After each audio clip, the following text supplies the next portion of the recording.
Hello YouTube, welcome back. Right, more magazine covers. I've got another 10 from Zzap 64. We're going to take a look at these fantastic artwork from the 8-bit generation.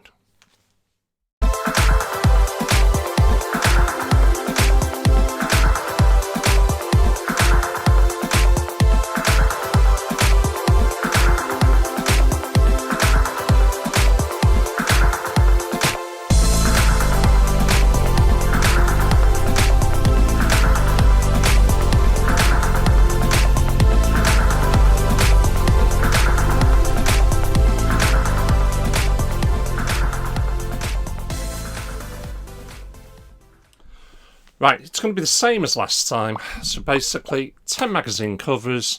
I'll pick what I think is my favourite 3. And we'll just go from there. So we're going to start off, and we are back in March 1986, where the price of the magazine dropped to £1. Anyway, let's just show it you. Now, I want to make sure I do that. So, wrong way, so I can get a picture of it up there for you. Anyway. Everything feels backwards. Anyway, great cover. Great cover. On the front there, Gold Medal Award for Mercenary. The Shadow Knows. High Street Gossip, Andrew Braybook. When Superpowers Collide, the SSI War Games from US Gold. But anyway, looking at it, you know what? This wouldn't look out of place now. It sort of reminds me of the game I'm playing at the moment on the Xbox, which is Starfield. I think it's just a fantastic cover. You know, there's people shooting at a spaceship, the spaceship's coming in, there's explosions all around. It's a really classy cover, and I like that one. I really do. Moving on to this next one. Now, I always looked at this, and I don't know why, and I still do. I'm thinking lead singer of Kajagoogoo. I don't even know if I've pronounced that properly now. Let's just get it right. What do you think? You tell me. Wild sounds from the Commodore 64. Some incredible things to do with the digital sound samplifier. Now, that was wow back in the day. You listen to it now, you just piss yourself laughing. The chips on the Commodore 64 really had no right in doing synthesized sounds, especially voices, which it can do. I mean, when I first heard that on Impossible Mission, it just blew my mind.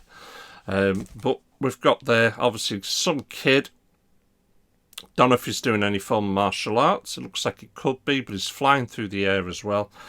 I think it's just a funky cover. You know, it just, what's that one all about? I wonder what game that is. But I don't think it's actually got anything to do with the game. It's just, you know, listen to these sounds that it can get out the computer. Zzap Readers Awards, Zzap Superstar Challenge, Activision Mega Competition, Art Gallery. It's all in there. It's all in there. An interesting cover, I'd say, on that one. Moving on to the next one. Now, this one, it fits in well with this time of year. And let's see if I can get this in the... No, I'm getting in the wrong place. There you go. Let's get my fingers out of the way. What do you think of that? Eh? Just horror. Absolute horror. Zombies. Zombies. The Past and Future Zombies. Cauldron 2. Oh, Antriad. What a game that is from Palace Software. Thrust, the budget game of a lifetime from Firebird. Now, Thrust is such a fantastic game. Super Bowl, Ocean's latest sports sizzler. This has just got horror, horror, horror written all over it. Win a Commodore 64 and a disk drive. A fantastic racing bike. Zzap special competitions detailed inside this issue. The biggest selling Commodore mag in Britain. Was he? I think it was probably one of the few, wasn't it? I mean, I know there was others, but tell you what, it was just massive for its day. Number 13, May 1986, and £1. But that is a fantastic cover. absolute gem. Right, this next one. It's actually basically all the Commodore 64 lads, kids that had everything and anything to do with the magazine at the time. But anyway, let's show it you first of all. That's a funky cover. Futuristic, riding the Commodore. Look at that. Get in there. That's a fun cover. It really is. Fighting for justice in the gaming universe. The Magnificent Seven reviewers, so they think. Honestly. Just brilliant. Don't know if you can make out it's got the spaceships in the background as well. Obviously the planets. Another chance to win a computer. Infocom 2 Movie Maker. Number 14. Still £1. Still £1.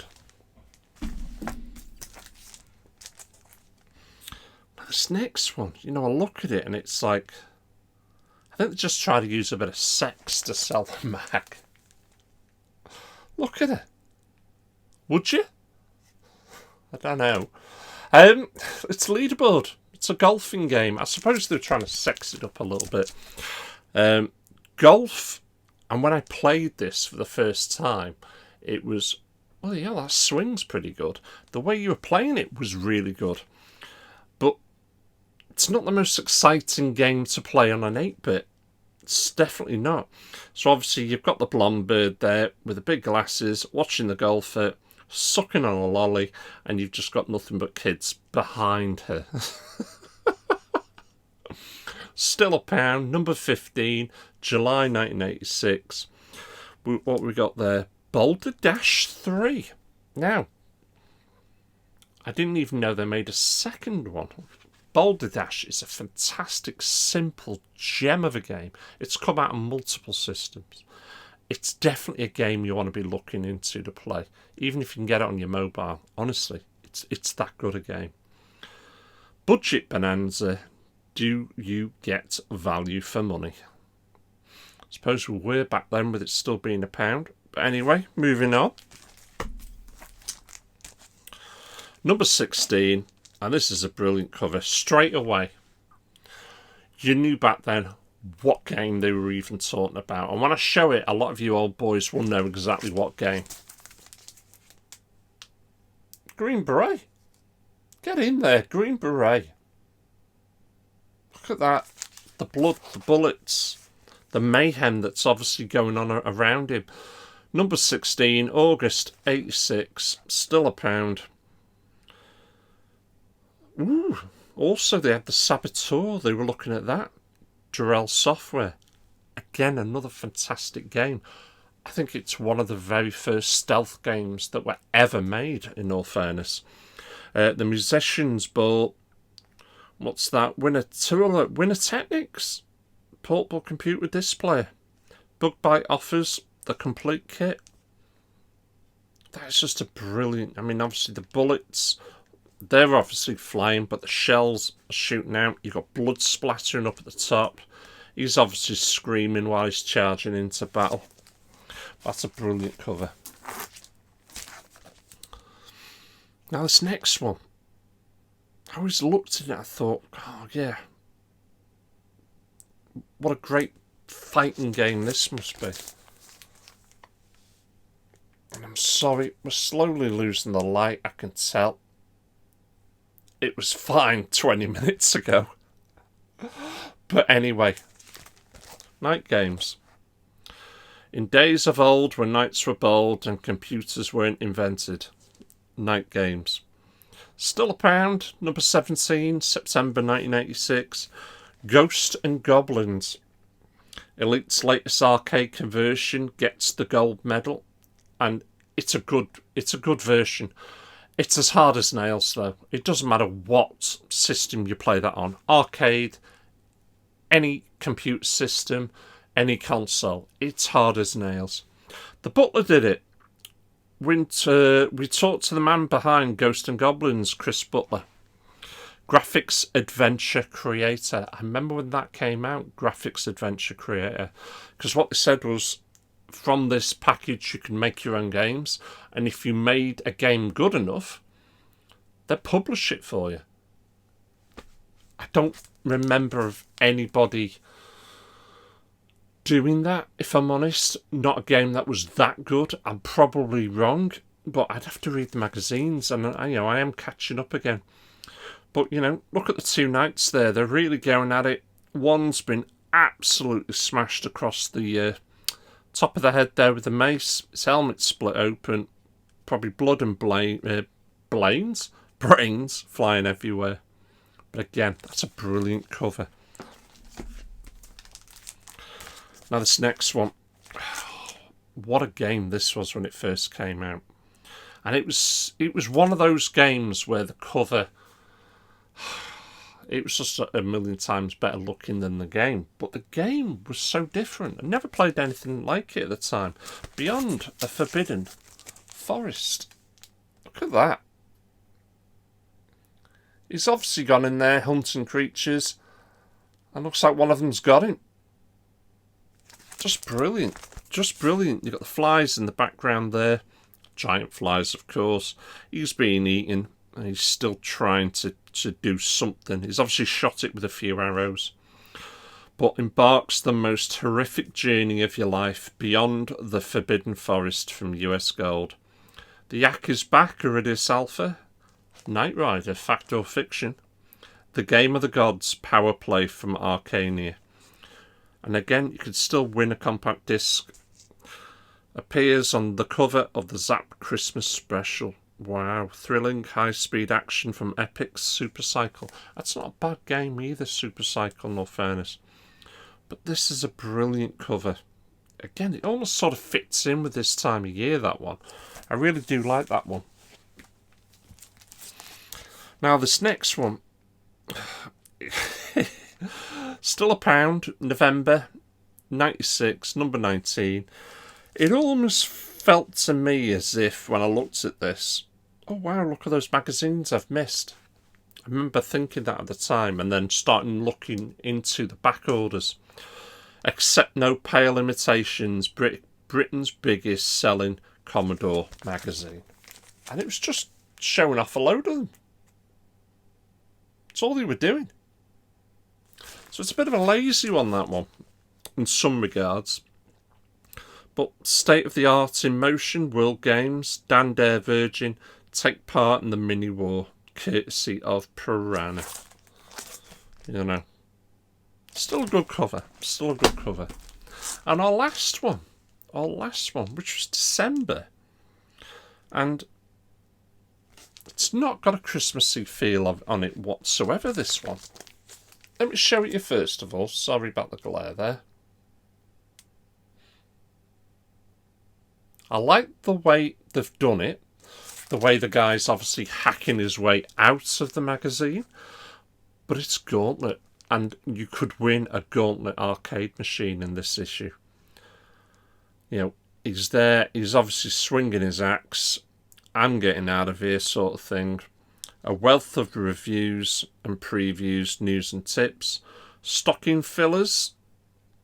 The Sentinel.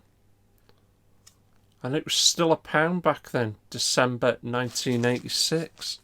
Wow, the memories. I do remember reading that one. But there can only be, I suppose, 3 winners. And the ones I've picked are the ones that certainly caught my eye the most back then. And have caught my eye yet again. And that is number 13. It would be hard not to, wouldn't it? I mean, just look at it. It's horrific. Absolutely horrific. Zombies were a big thing back then. Still a big thing now. But I just think that's a brilliant... I mean, look at it. Look at the teeth.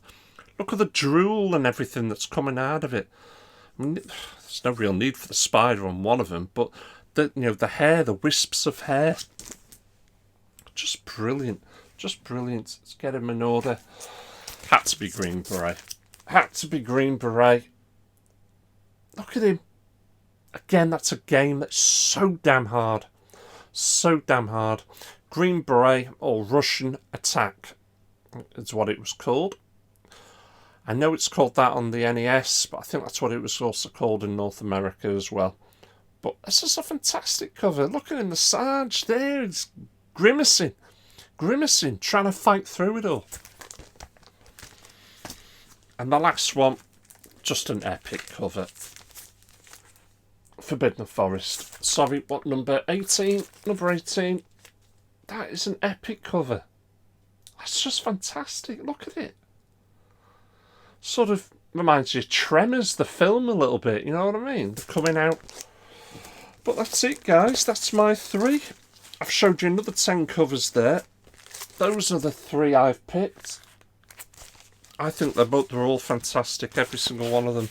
But if I had to pick 3 from the covers alone, it'd be those 3. Right, I'm out of here. Thanks for watching. Thank you for supporting me. Catch you lot all again. Take care. Woohoo!